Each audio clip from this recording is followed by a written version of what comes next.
পাহাড়, সাগর, নদী সব জায়গায় বেনজির সাম্রাজ্য, সম্পদ আর সম্পদ। গণমাধ্যমে প্রতিদিনই বেনজিরের সম্পদের যে তালিকা প্রকাশ হচ্ছে, তাতে কোনো জায়গায় তিনি বাদ রাখেননি, সবখানেই তার সম্পদের খোঁজ পাওয়া যাচ্ছে। কিন্তু বেনজির কোথায়? তিনি কি দেশে নাকি বিদেশে? এই রহস্যের কিন্তু এখনো কোনো স্পষ্ট উত্তর নেই।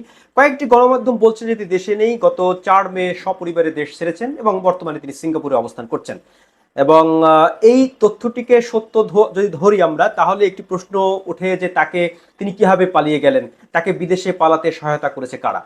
এটা একটি গুরুতর প্রশ্ন এই মুহূর্তে। এ নিয়ে দৈনিক প্রথম আলো একটি প্রতিবেদন প্রকাশ করেছে। তারা বলছেন যে বেনজিররা কিভাবে সবার চোখ এড়িয়ে দেশ ছাড়েন। দুদকের অনুসন্ধানের মধ্যে 4 মে দেশ ছাড়েন বেনজির।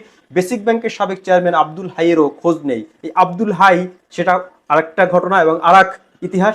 তার দুর্নীতির যে চিত্র পাওয়া যায় সেটাও ভয়ানক। বিশেষ করে ব্যাংক খাতে তার যে সম্পদের বিপুল যে সম্পদ তিনি গড়েছেন, সেগুলো নিয়েও গণমাধ্যমে বিভিন্ন সংবাদ এসেছে। প্রথম আলোর এই প্রতিবেদনটি যদি আমরা একটু পড়ি, শুরুতেই বলা হচ্ছে যে সাবেক পুলিশ মহাপরিদর্শক বেনজির আহমেদের সম্পদ অনুসন্ধানে দুর্নীতি দমন কমিশন কমিটি গঠনের সিদ্ধান্ত নেয় গত 18 এপ্রিল। এরপর সংস্থাটির অনুসন্ধানে বেরিয়ে আসে বেনজির ও তার পরিবারের সদস্যদের বিপুল সম্পদ। কিন্তু অনুসন্ধান চলার মধ্যেই গত 4 মে সপরিবারে দেশ ছেড়েছেন বেনজির আহমেদ। সব তথ্যই তিনি জেনে গেছেন যে তাকে নিয়ে কি হচ্ছে, কি করা হবে, এবং তিনি 4 মে দেশ ছেড়েছেন। তার আগে ব্যাংকের টাকা পয়সাও তিনি তুলে ধারণা করা যাচ্ছে তিনি সেগুলোকে হুন্ডির মাধ্যমে বিদেশে পাচার করেও থাকতে পারেন, কারণ এখন হুন্ডিতে পাচার করা অত্যন্ত সহজ। গণমাধ্যমে এ নিয়ে আমরা বিভিন্ন সময় খবরাখবর দেখেছি। বেসিক ব্যাংক কেলেঙ্কারির হোতা শেখ আব্দুল হাইয়েরও কোনো খোঁজ নেই। তিনিও সপরিবারে দেশ ছেড়েছেন বলে দুদকের একটি সূত্র জানিয়েছে।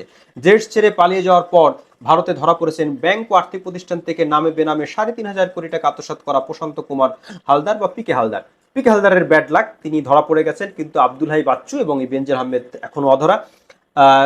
ব্যাড লাক মানে তিনি অন্তত দেশে কিন্তু তাকে এখন পর্যন্ত আসতে হয়নি, বিদেশে তার বিচার চলছে, ভারতের পশ্চিমবঙ্গে তার বিচার চলছে। এই প্রতিবেদনে বলা হচ্ছে যে প্রশ্ন উঠেছে দুদক, গোয়েন্দা সংস্থা, পুলিশ সহ বিভিন্ন সংস্থাকে ফাঁকি দিয়ে কিভাবে এই আলোচিত ব্যক্তিরা বিদেশে চলে গেলেন, নাকি তাদের বিদেশে চলে যাওয়ার সুযোগ দেওয়া হয়েছে এবং এখন চলছে লোক দেখানো অনুসন্ধান আইনি ব্যবস্থা। পর্যবেক্ষক মহল মনে করে বেনজির আগেও সরকারের ছাড় পেয়েছেন, এখনো পাচ্ছেন। এত এত সংস্থা, আমাদের এত এত বাহিনী, সবার চোখ ফাঁকি দিয়ে তিনি বিদেশে পাড়ি দিলেন সপরিবারে, সেটা একটা রহস্যের ব্যাপার। ট্রান্সপারেন্সি ইন্টারন্যাশনাল বাংলাদেশের নির্বাহী পরিচালক ইফতেখারুজ্জামান বলেন, বিদেশে চলে যাওয়া বোঝাপড়ার অংশ হিসেবে ঘটছে কিনা সে প্রশ্নটি ওঠা যৌক্তিক। সরকারি সংশ্লিষ্ট সংস্থার চোখ এড়িয়ে সপরিবারে বিদেশ চলে যাওয়ার সুযোগ নেই, বিশেষ করে আলোচিত ব্যক্তিদের ক্ষেত্রে সেটা সম্ভব নয়। ইফতেখারুজ্জামান আরও বলেন, বেনজিরকে আইনের আওতায় আনার পাশাপাশি তাকে যারা সহায়তা করেছেন, সুরক্ষা দিয়েছেন, তাদেরও আইনের আওতায় আনতে হবে। সেই সামর্থ্য কি সরকারের আছে?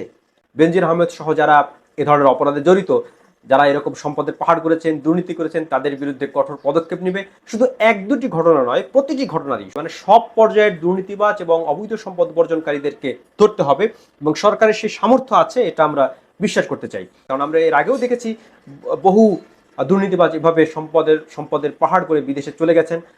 অনেক ঋণ খেলে আছেন তারা, ব্যাংক থেকে টাকা নিয়ে সেই টাকা বিদেশে গিয়ে সেখানে তারা আরামায়েশে জীবনযাপন করছেন। এরকম ঘটনা ঘটছে। আমাদের অর্থনীতিকে ফোকলা করার ক্ষেত্রে এসব ব্যক্তিদের একটা বড় ভূমিকা আছে।